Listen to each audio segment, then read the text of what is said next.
माँ सरस्वती को नमन करते हुए नमस्कार देश के नौजवानों। तो आप सभी मज़े कर रहे होंगे और मज़े करते रहो। तरबूज खाने का समय है और तरबूज खाओ और मज़े करो आराम से। जितना खाओगे उतना ही कम है, ठीक है। आराम से खाओ। वो काटने वाला सिस्टम ठीक नहीं रहेगा, आप तो डायरेक्ट उसको ऐसे करके खाते हो, अच्छा रहेगा, मज़ा उसी में आता है। तो देखो, हम चल रहे थे जेड केमिस्ट्री के बारे में चर्चा कर रहे थे। शायद हमारे 2 टॉपिक क्लियर हो गए। पीछे वाली कक्षा में मैंने आपको कुछ क्वेश्चन दिए थे, शायद 3 क्वेश्चन दिए थे। 3 में से शायद एक तो ये था आपका, ऐसा कुछ क्वेश्चन था 345 या लगभग 346, और यहाँ पे ऐसा शायद क्वेश्चन था, ऐसे मान लो जो भी था, ठीक है, अनुमान के आधार पे। इसमें सार्थक अंक बताने थे। तो आपको सीधी सी बात है कि सर इसमें तो पूरी सार्थक अंक है, इसमें तो कितने होंगे इसमें, 1 2 3 4 5 6 7। यानी कहने का मतलब फॉर्मेट क्वेश्चन का देखना है, मैं यानी देखना है कि सर क्वेश्चन क्या था। भाई ऐसा अगर क्वेश्चन था, ऐसा ही पहला क्वेश्चन ऐसा था इसमें, तो इसमें क्या होगा कि पॉइंट की बाद में जो भी अंक आते हैं वो सभी सार्थक अंक में गिने जाते हैं। तो ये भी आपके सार्थक अंक हैं और ये भी क्या, इसमें आपके सभी सार्थक, तो कितने इसमें 7 होंगे। एक क्वेश्चन ये था इसमें आपका 3 4 ऐसे मान लो 5 7 3, तो इसमें आपके इसमें भी आपको 3 अंकों तक सार्थक अंक निकालने थे इसमें। तो 3 तक कितना आएगा इसमें, 3 4 और आपके 5 यहाँ तक आएगा, बस 3 तक निकालना। एक क्वेश्चन ये था जैसे 3 4 9, और ऐसे मान लो ये था इसमें, तो इसमें अनिश्चित अंक कौन सा था, इसमें अनिश्चित अंक कौन सा होता है, जैसे मान लो 3 4 9 में अनिश्चित अंक कौन सा है, तो अनिश्चित आपका इसमें भी 9 है, इसमें भी आपका 9 है। अरे 9 में ज़्यादा भी हो सकता है, कम भी हो सकता है। एक त्रुटि का मतलब हो सकती है प्लस माइनस 1 हो सकती है, इसमें प्लस भी हो सकती है और इसमें माइनस भी हो सकती है। तो ये तो आपके क्वेश्चन थे, और शायद मैंने टेस्ट पेपर आपका भेज दिया है शायद यूट्यूब के माध्यम से, तो आप दे सकते हैं, आपकी इच्छा है देना आपके लिए, तो इसी चैनल पे आपको शायद मिल जाएगा। हाँ, एक छोटी सी बात है कि जो नौजवान या जिनको एग्रीकल्चर की क्लास मिल रही है बढ़िया है, और यदि मान लीजिए किसी नौजवान को एग्रीकल्चर की क्लास नहीं मिल रही है तो वो बी पॉजिटिव क्लासेज पर वहाँ पे एग्रीकल्चर की क्लास चल रही है, वहाँ पे ले सकता है, ठीक है। तो आज हम नया टॉपिक स्टार्ट करते हैं। नया टॉपिक रहेगा जैसे रासायनिक, क्या था इसमें, रासायनिक संयोग के नियम। क्या रहेगा हमारा नया टॉपिक, रासायनिक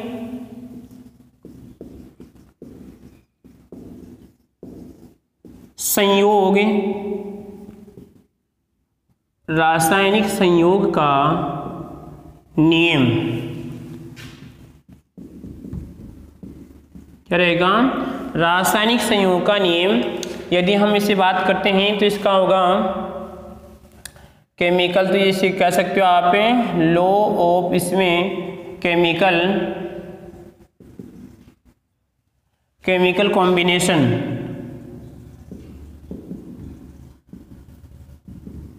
केमिकल कॉम्बिनेशन इन रासायनिक संयोग का नियम क्या होता है, ठीक है। अब हम धीरे धीरे हमारा जो सब्जेक्ट उसमें प्रवेश कर रहे हैं, ठीक है। अभी तक जो पहली आपकी जो इसमें ऑर्गेनिक केमिस्ट्री की यूनिट रहेगी उसमें सिंपल जानकारी चलेगी, परंतु सिंपल जानकारी आगे आपकी इसमें काम में आएगी।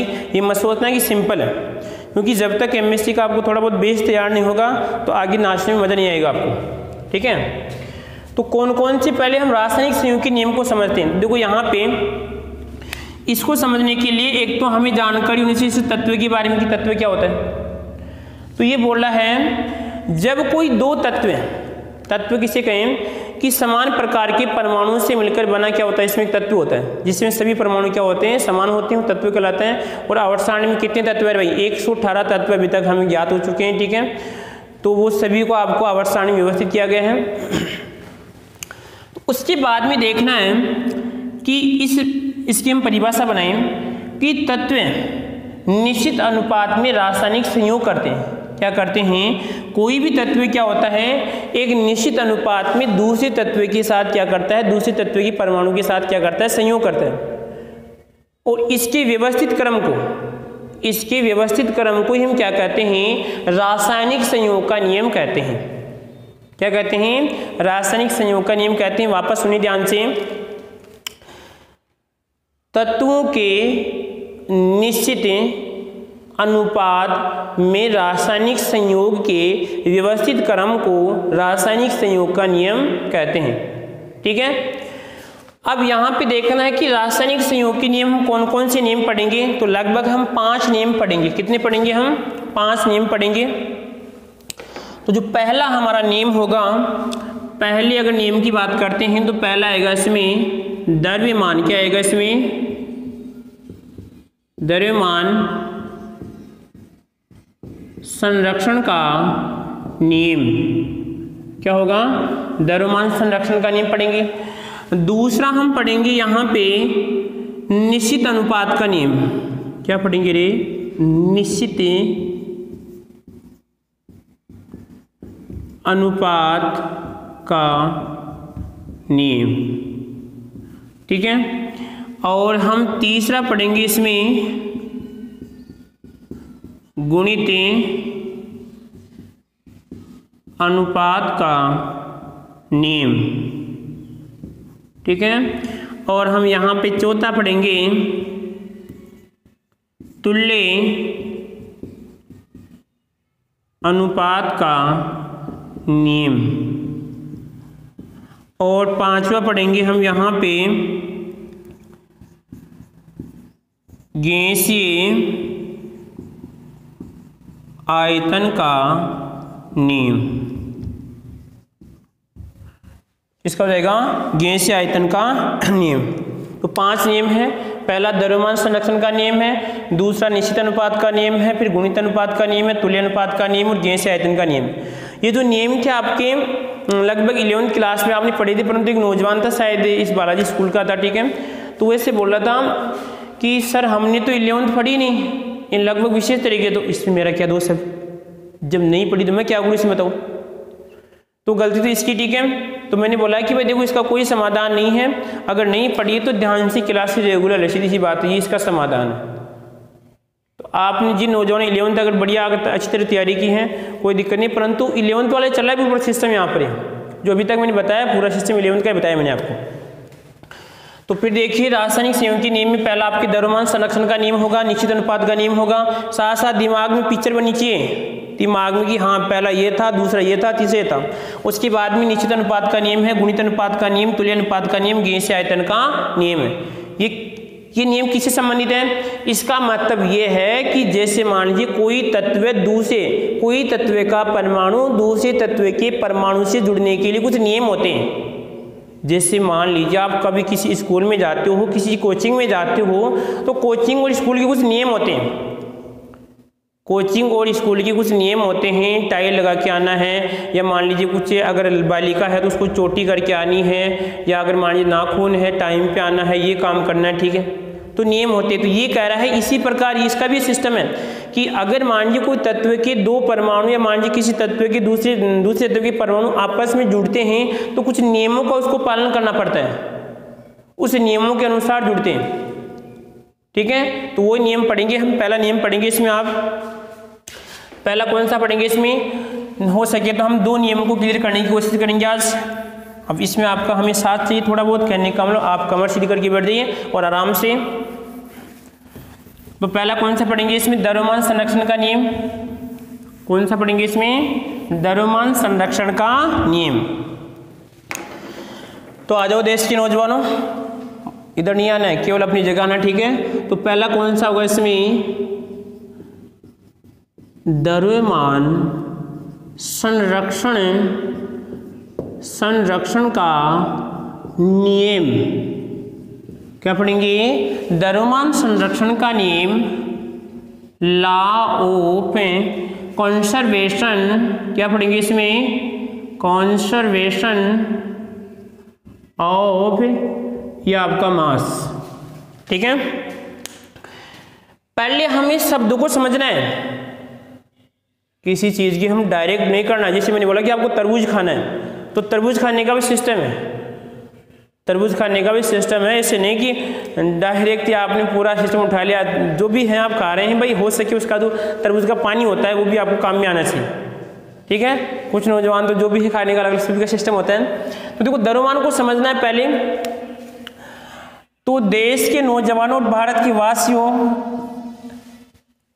कुछ ना मिले परंतु आप में द्रव्यमान सभी मिलेगा, कुछ मिले ना मिले परंतु द्रव्यमान सभी मिलेगा। देखो ध्यान से, मैंने आपको जब पिछली कक्षा में बताई थी, मैंने एक बात बताई थी, पदार्थ की परिभाषा बताई थी, पदार्थ की परिभाषा बताई थी कि पदार्थ हम किसे कहते हैं। अरे पदार्थ हम किसे कहते हैं देश के नौजवानों? तो पदार्थ का दूसरा नाम होता है क्या इसमें? द्रव्य। क्या होता है इसमें? द्रव्य होता है। और देश के नौजवान इस बात को ध्यान रखना, ठीक है।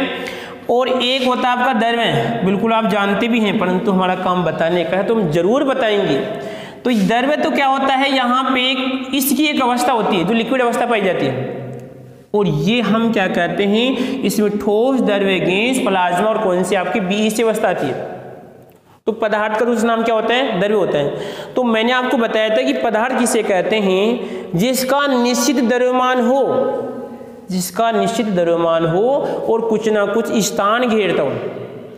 वैसे बताओ आप पदार्थ हैं या नहीं?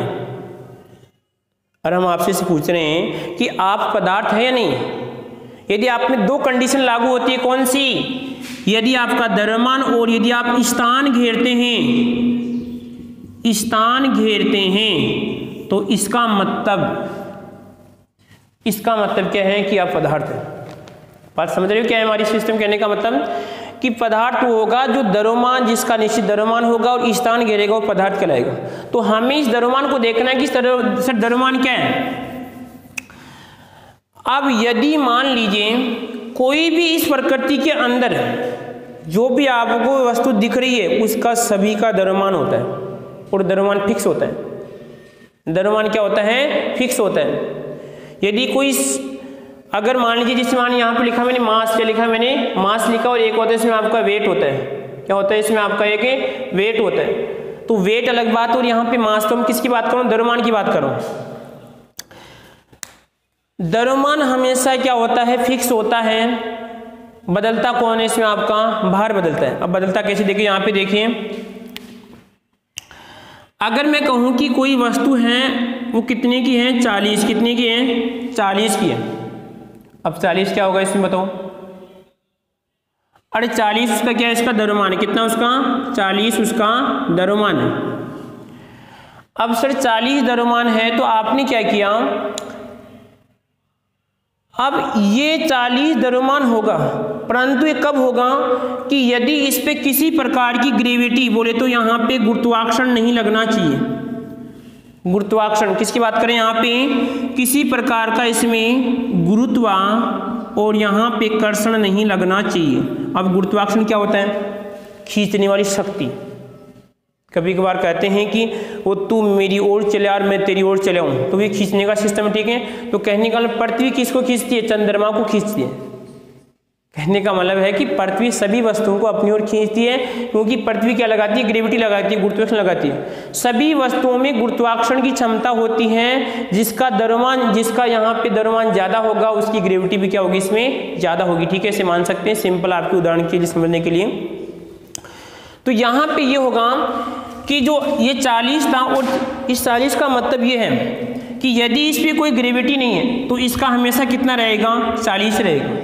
यदि आप इसको पृथ्वी पे अगर नापते हैं तो तोलते हैं, कितना आएगा? 40 आएगा। और यदि आप चंद्रमा पे भी कितना आएगा? इसका 40 आएगा। और यदि आप किसी अन्य ग्रह पे लेके जाते हैं तो भी कितना आएगा? इसमें 40 आएगा। यानी किसी वस्तु का कभी भी द्रव्यमान नहीं बदलता है। कौन बदलता है? यदि मैं बात करूं कि जैसे मान लीजिए यहाँ पे 40 लिखा हूं और इसके साथ में ग्रेविटी भी लग रही है, जी भी लग रहा है, ठीक है, तो इसका मतलब यहाँ पे अलग आएगा और चंद्रमा पे इसका कुछ अलग आएगा।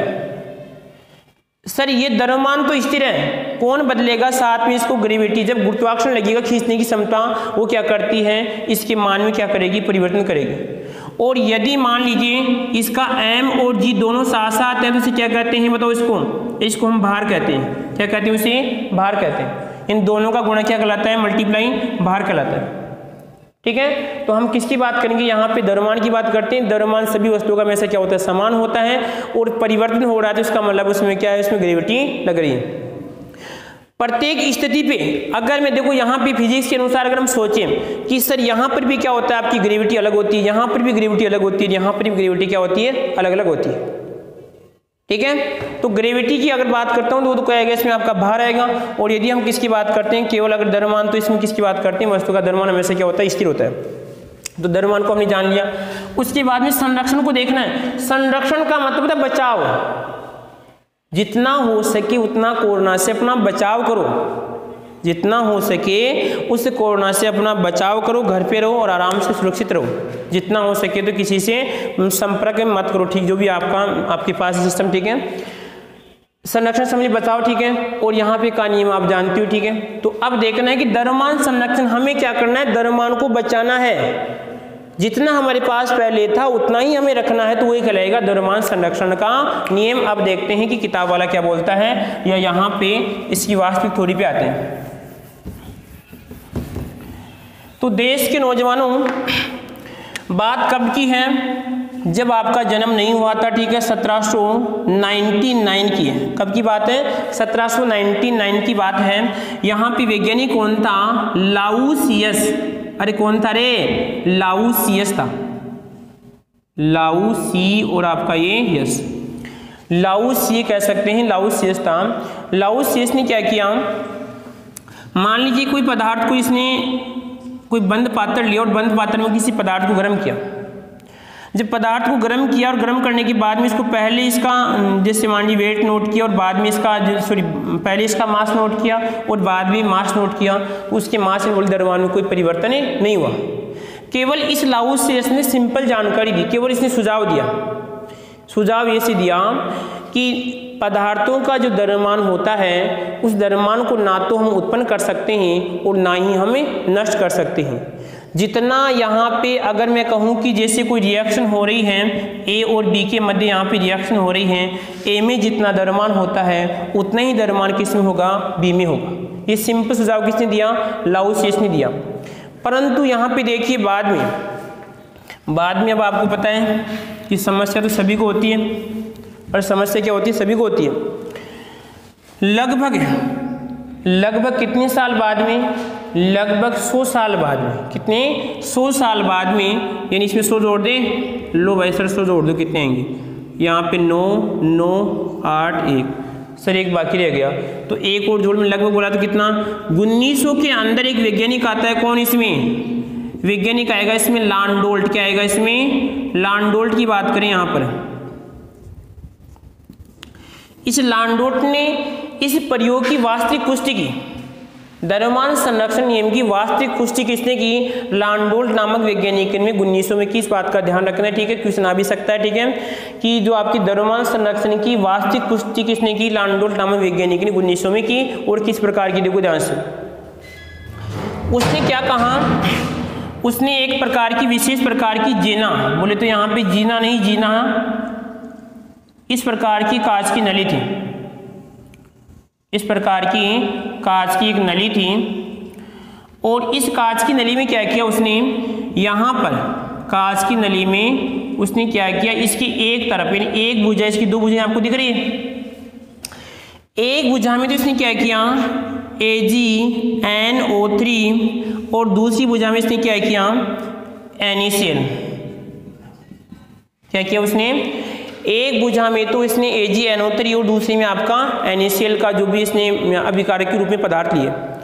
और फिर उसके बाद में क्या किया, ऊपर से इसको बिल्कुल यहाँ से बंद थी, एकदम क्या थी, यहाँ से बिल्कुल ये बंद थी। इन दोनों पदार्थों को इसमें लेने के बाद में इसका वेट यानी लगभग इसका द्रव्यमान नोट करता है कि द्रव्यमान कितना आता है।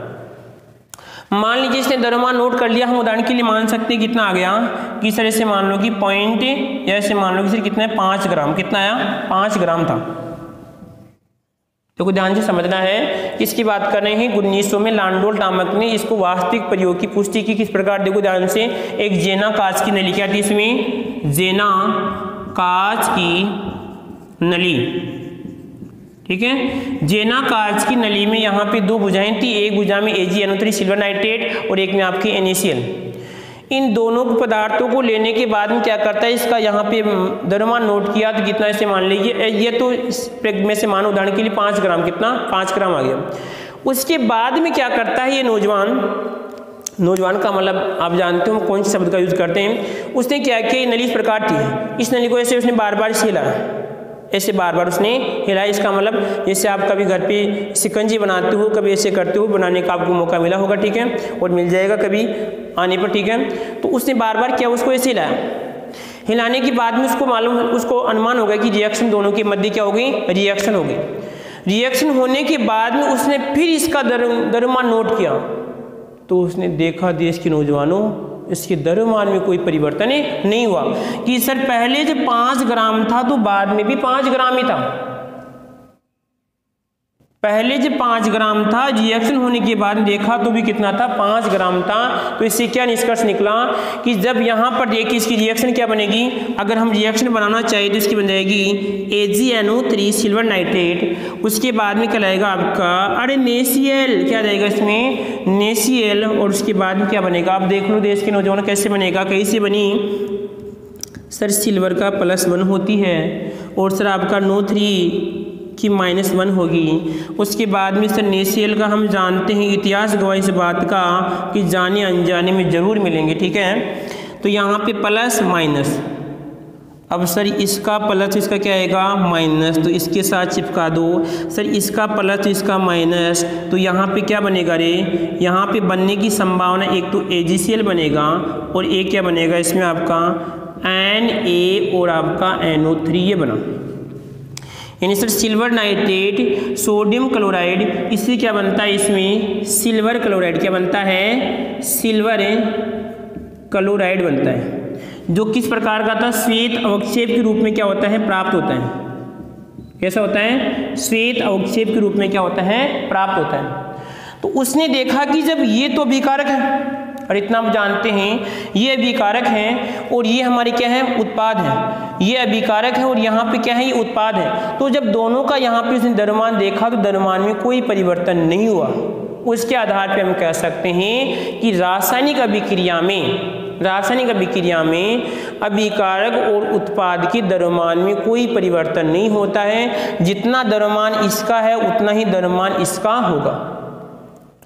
अब यदि ऐसे मान लो कि सर यहाँ पे द्रव्यमान तो अगर मान लीजिए जो भी है कि 50 ग्राम 5 ग्राम, परंतु यहाँ पे कम हो गया, तो इसका मतलब क्या हो रहा है कि कहीं ना कहीं पर इसमें और कोई पदार्थ बन रहा है, क्योंकि कौन बोल रहा है, द्रव्यमान संरक्षण का नियम बोल रहा है कि जब रासायनिक अभिक्रिया होगी तो वहां पे द्रव्यमान का संरक्षण होगा।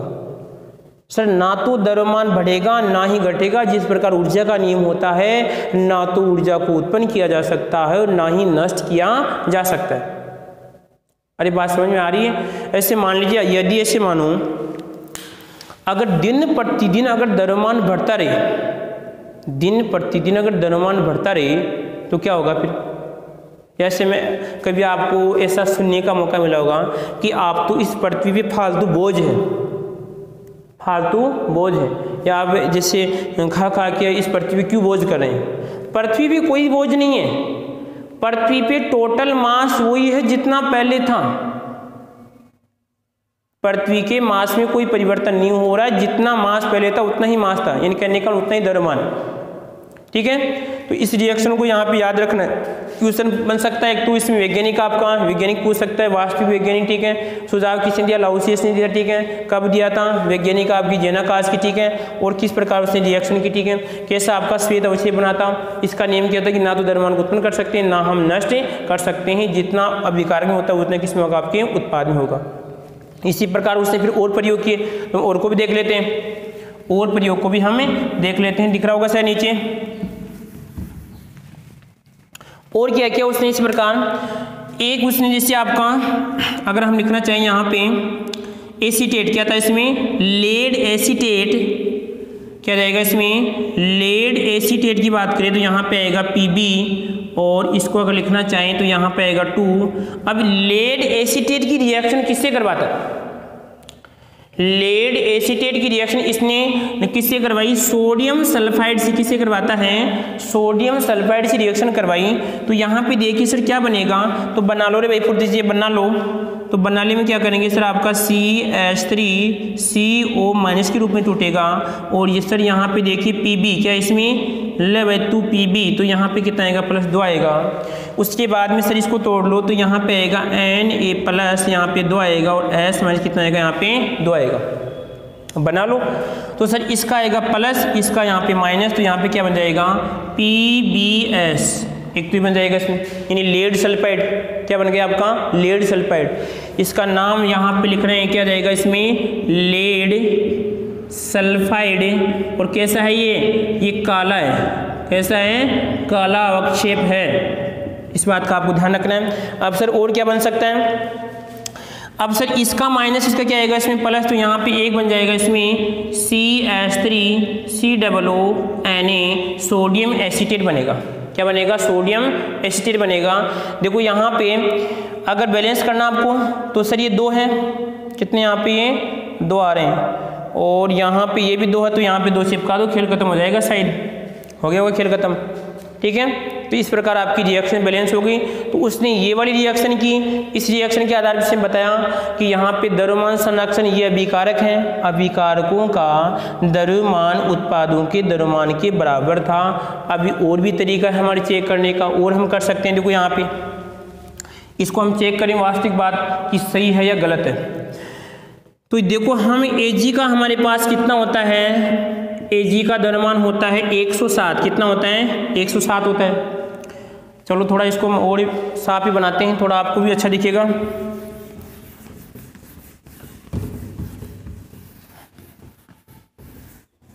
ये लो, ठीक है।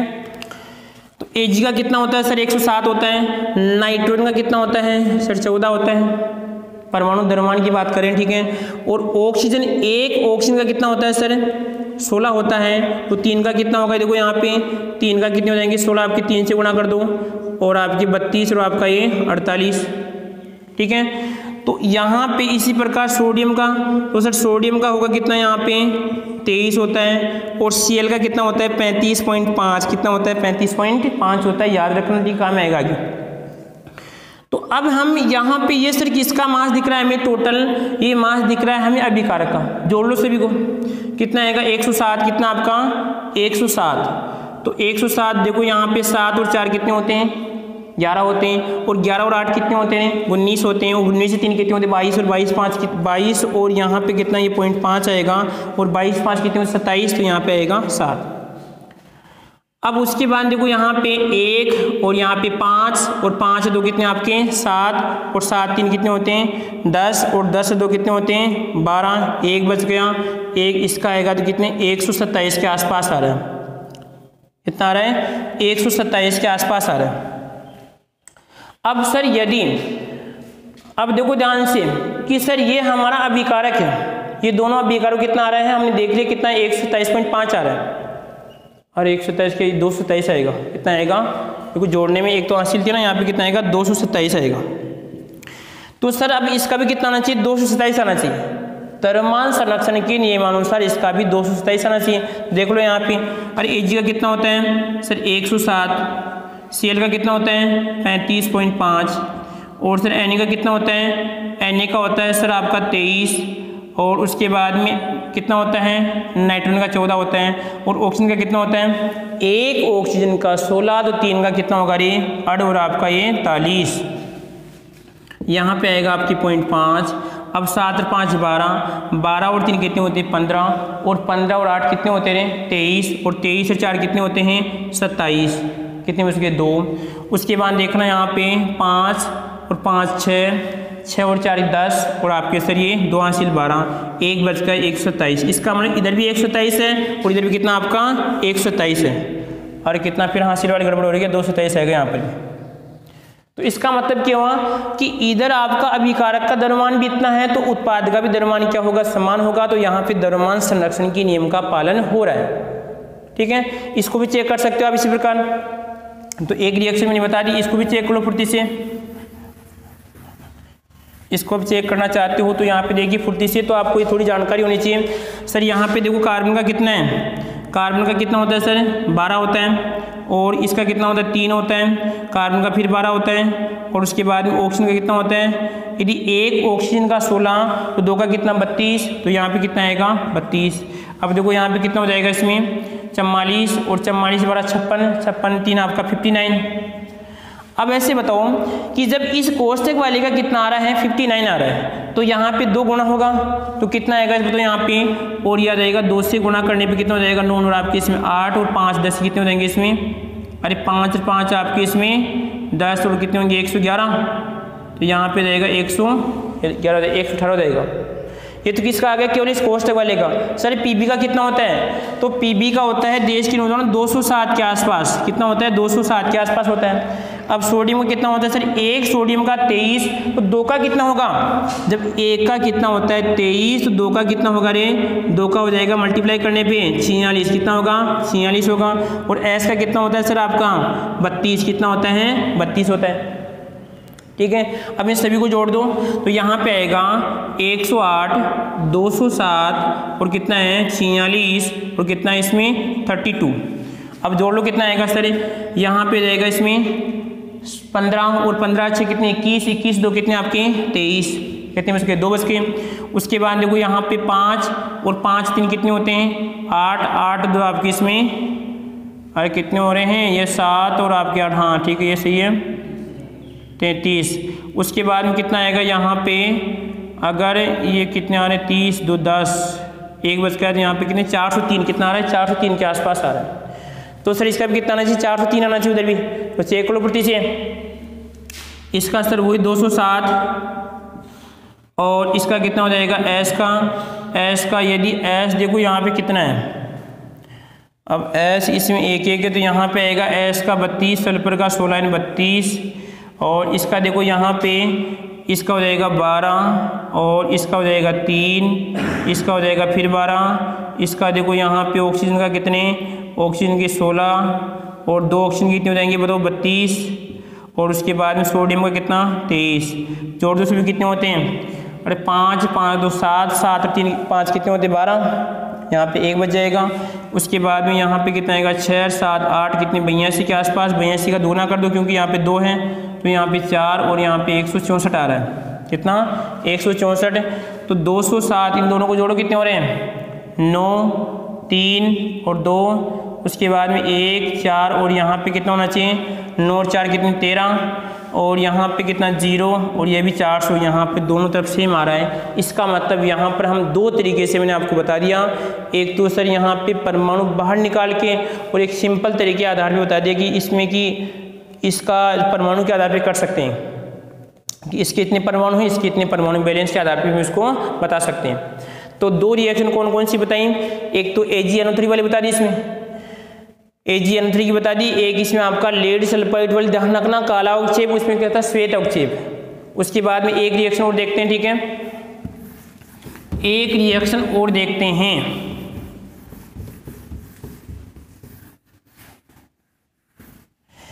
उसके बाद में उसने और भी प्रयोग किया, उसने किया कि सिल्वर नाइट्रेट, क्या था इसमें सिल्वर नाइट्रेट, और किसके साथ करवाया इसने अब की बार पोटेशियम क्रोमेट, किसके साथ करो, और यहाँ पे पोटेशियम क्रोमेट आएगा, ठीक है पोटेशियम क्रोमेट के साथ करवाता है C3।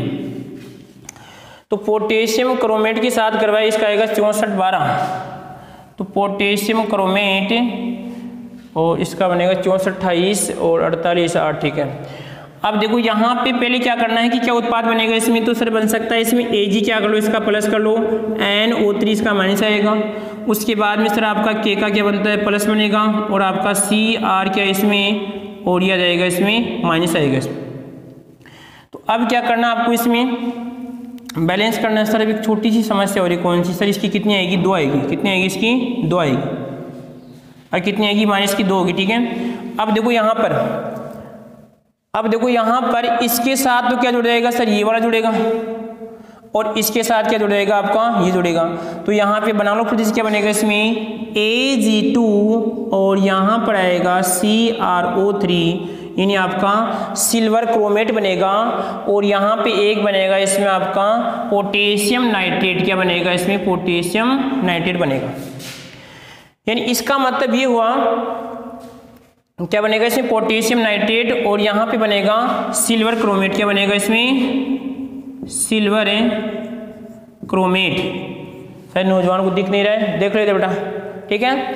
उसके बाद में क्या हो जाएगा पोटेशियम नाइट्रेट, क्या आएगा, पोटेशियम नाइट्रेट। तो अब देखो यहाँ पे सर हमें देखना है कौन सा तरीका, द्रव्यमान वाला देखना है कि सर देखना है कि इनका द्रव्यमान दोनों का अभिकारक और उत्पाद का समान है या नहीं। तो पहले हमें अभी मैंने बताया था सर Ag का कितना होता है, इसको मिटा सकता हूँ, ठीक है। तो यहाँ पे आएगा सर Ag का होता है वो 107, N का कितना, N का होता है कितना आपके, N का हो जाएगा देश के नौजवानों, कहने का मतलब अरे यार ये एक नौजवान है, ठीक है, ये लिखता कम है बातें ज़्यादा करता है, ठीक है। 107, उसके बाद में कितना आएगा 14, और ऑक्सीजन का कितना है देखो इसमें 1 का 16, 3 का कितना आएगा 48, यहाँ पे आएगा 3 का 48। उसके बाद में सर यहाँ पे निकाला हमें किसका, अरे के का कितना होता है 1 का, 1 के का 39, तो 2 का कितना होगा भाई 9, 9 आपकी किसने, अरे 1 का जब 39 होता है तो 2 का कितना होगा, अरे 2 का कितना होगा बताओ, अरे कितना होगा 2 का, अरे यहाँ पे 88 कितना होगा 88 करो, ठीक है 88 नहीं, यहाँ पे आएगा इसमें 68, अरे 39 और इसको 2 से करो कितने होते हैं 8, और यहाँ पे कितने 78 कितना होगा 78, और इस क्रोमेट का होता है देखो 51 कितना होता है 51, तो यहाँ पे आएगा 51, और यहाँ पे कितना आएगा इसका आएगा वही 48 आएगा, ठीक है। तो अब सभी को इनको जोड़ लो कितना आएगा इसको, तो यहाँ पे जोड़ना है, देखो इसमें ध्यान से, इसका देखो कि 7 और 4 कितने होते हैं 11 और 8 कितने होते हैं 9, 19, 1 बच जाएगा। उसके बाद में सर यहाँ पे कितने हो जाएंगे 5 और आपकी इसमें 6, 169 हो रहा है, और यहाँ पे कितना होगा 16 और आपके 7, उसके बाद में कितना बच रहा है 1 बच रहा है, तो यहाँ पे 10 और आपके इसमें 17, 177। अब क्या करना है दोनों को जोड़ो इनको, तो यहाँ पे रहेगा 170 कितना हो जाएगा सर इसमें आपकी 6 और 1 बचेगा 4, और यहाँ पे कितने 346 कितना आ रहा है 346।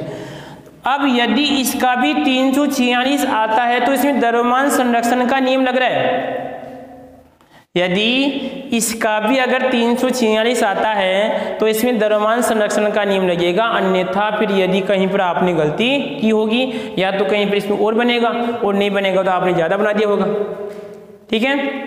तो आप इसका निकाल सकते हो, कोई दिक्कत नहीं, बिल्कुल सिंपल है। मैंने आपको देखो इसमें Ag का मैंने आपको बता दिया, ठीक है। इसका मैंने आपका 51 होता है, इसका कितना होता है 1 का 16 होता है, 3 का निकाल सकते हो, इसका कितना होता है 39 होता है 1 का, ठीक है। तो आप इसको बैलेंस करना है, यहाँ पे शायद 2 आएगा, ठीक है, बैलेंस करना इसको 2 आएगा यहाँ पे, ये करना आपको, कोई दिक्कत नहीं आता है। एक लास्ट उदाहरण और देता हूँ इसमें आपको, एक लास्ट उदाहरण और देते हैं आपको। रिएक्शन याद रखना, जितनी आप रिएक्शन अगर मान लीजिए घर पे करोगे प्रैक्टिस उतना ही आप आगे रहेंगे, ठीक है। क्वेश्चन कैसे बन सकता है, ऐसे रिएक्शन लिख देगा, क्या इसमें द्रव्यमान संरक्षण के नियम का पालन हो रहा है। तो आपको देखो जांच के 2 तरीके हैं, एक तो बैलेंस के आधार पे कर सकते हैं, और एक यहाँ पर प्रत्येक जो आपका तत्व की परमाणु है या तत्व का भार निकाल के भी आप कर सकते हैं।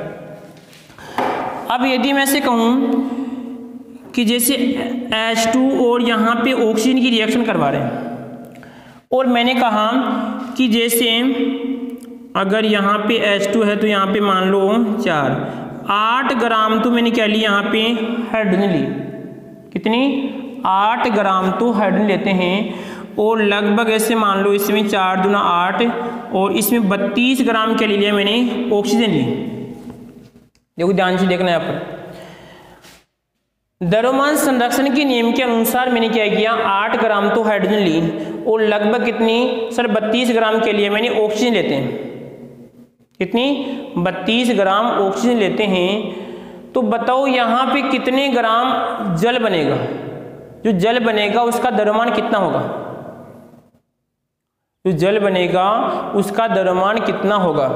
तो पहले हमें देखना है कि रिएक्शन क्या बनेगी। देखो एक तो H2 उसके बाद में O2 और यहाँ पे क्या बनेगा सर H2, हाँ ये रिएक्शन बनती है। तो पहले इसको बैलेंस करना है कि सर यहाँ पे कितने हैं 2 और यहाँ पे 1 है, सर यहाँ पे 2 तो यहाँ पर भी 2, ये बात तो सही, परंतु ऑक्सीजन सर यहाँ पे ज़्यादा हो रहा है, तो क्या करें 2 ऑप्शन है, या तो सर इसको नीचा ले लो इसका ऊपर ले लो, 2 ही तरीके हैं। कितने हैं, अरे 2 ही तरीके हैं, या तो इसको नीचा कर लो या इसको ऊपर कर लो। तो नौजवानों ऊपर करने की ज़्यादा कोशिश रखा करो, ठीक है। अब कैसे कि सर हमें क्या करना है, ऑक्सीजन यहाँ पे 2 है, तो यहाँ पे आप 2 चिपकाओ, ऑक्सीजन कितनी हो गई 2 हो गई, ठीक है। अब सर ये तो 2 हो गई, पर ये कितनी हो जाएगी यहाँ पे 4, तो यहाँ पर 2 चिपका दो। कितनी? 2 चिपका दो। और कोई दिक्कत यहाँ किसी को? तो इसका मतलब देखना यहाँ पर जब एक ऑक्सीजन का कितना था और यहाँ पे कितना आएगा, यहाँ पे आ जाएगा 2 में 4, तो लगभग 4 के आसपास कितना आएगा, इसमें 4 ही आएगा। तो जब एक हाइड्रोजन का कितना होता है, 1 होता है, तो 4 का कितना होगा सर? 4 ग्राम। कितना होगा? 4 ग्राम होगा। और यहाँ पे एक ऑक्सीजन का जब 16 होता है तो 2 का कितना होगा रे? 2 का होगा सर 32। कितना होगा? 32 ग्राम। ये रहेगा आपका इसमें 32 ग्राम हो जाएगा। अब सर यहाँ पे जल कितना बनेगा इसमें बताओ? इसमें 36 ग्राम। कितना बनेगा? 36 ग्राम। ये सही है या नहीं, इसकी जांच कैसे करें? तो जांच का वही तरीका है। अरे हमें क्या करना है, एक H2O का हमें द्रव्यमान निकालना कितना होता है। तो देखो एक ऑक्सीजन का कितना होता है 16, उसके बाद में यहाँ पे कितना हो जाएगा सर इसका 2, तो कितना आएगा तो इसमें 18, और 18 को 2 से गुणा करने पे कितना आएगा इसमें 36। कितना आएगा? 36 आएगा। ठीक है। तो इस प्रकार ये द्रव्यमान संरक्षण का नियम था। किस प्रकार?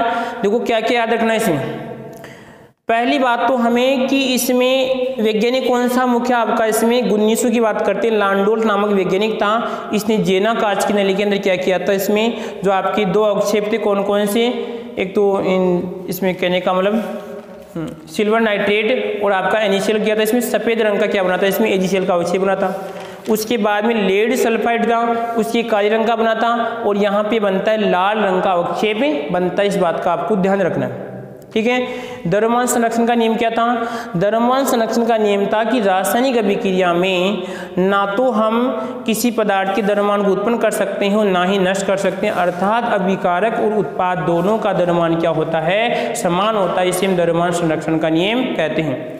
इसके अलावा और क्वेश्चन कैसे बना सकता है वो, इसमें वो लिख देगा कोई रिएक्शन लिख देगा, बिल्कुल जैसे मान लीजिए रिएक्शन लिखिए, जैसे मैं लिख रहा हूँ यहाँ पे एक रिएक्शन लिख रहा हूँ, एक लिख दिया मैंने CaCO3 कैल्शियम कार्बोनेट, और यहाँ पे लिखा कैल्शियम ऑक्साइड। क्या लिखा? Calcium oxide. क्या लिखेंगे यहाँ पे? कैल्शियम ऑक्साइड लिखा। ठीक है। अब कैल्शियम ऑक्साइड और यहाँ पे क्या बनती है? CO2 बनती है। और आपसे पूछेगा क्या इस रिएक्शन में द्रव्यमान संरक्षण के नियम का पालन हो रहा है, तो आप 2 तरीके से कर सकते हैं। एक तो रिएक्शन को बैलेंस करके बता सकते हैं, और एक प्रत्येक का यहाँ पे द्रव्यमान निकाल के आप बता सकते हैं। ठीक है। कोई दिक्कत नहीं किसी को इसमें, ध्यान रखना। और इसके बाद में एक नोट लगा के लिखना है। एक बात अब लास्ट बात, एक नोट लगा के लिखना है कि ये द्रव्यमान संरक्षण का नियम, नोट लगा के लिखना है देश के नौजवानों, द्रव्यमान संरक्षण का नियम नाभिकीय अभिक्रियाओं के लिए लागू नहीं होता है। द्रव्यमान संरक्षण का नियम नाभिकीय अभिक्रियाओं के लिए लागू नहीं होता है, क्योंकि उसमें अलग एक ही परमाणु के या एक ही तत्व के अलग अलग परमाणु होते हैं समस्थानिक के आधार पे। ठीक है। इस बात का आपको ध्यान रखना है। अब आज के लिए हम क्वेश्चन देखे जा रहे हैं, आपको क्वेश्चन देखे जा रहे हैं। जाने का मतलब क्लास फिर कल के लिए जो मिलेंगे फिर वापस, और ये तो फिक्स है कल तो मिलेंगी, परसों का कह नहीं सकते हम। तो क्वेश्चन देखे जाए आपको, तो यहाँ पे लिखेंगे द्रव्यमान संरक्षण। क्वेश्चन है द्रव्यमान संरक्षण नियम का प्रतिपादन किसने किया? प्रतिपादक किसे कहते हैं? प्रतिपादन किसने किया? ठीक है। उसके बाद में एक क्वेश्चन और बनाए, तो यहाँ पे देखिए शायद अभी पढ़ लियो, ताज़ा होगा, बता देंगे सभी। एक और यदि हम बना के देखते हैं, हाँ जी, इसमें जो बना था आपका, इसमें सिल्वर क्रोमेट, क्या बना था इसमें? सिल्वर क्रोमेट का जो अवक्षेप प्राप्त हुआ था वो किस रंग का था? सिल्वर क्रोमेट का जो अवक्षेप प्राप्त हुआ था वो किस रंग का था? ठीक है। तो 2 क्वेश्चन हैं, आपको कहने का मतलब जो भी आप कमेंट में करते हैं वहां पर आपको देने हैं। तो बाकी क्लास कल पढ़ेंगे, आगे वाला जो आपका नियम है गुणित अनुपात का नियम। ठीक है।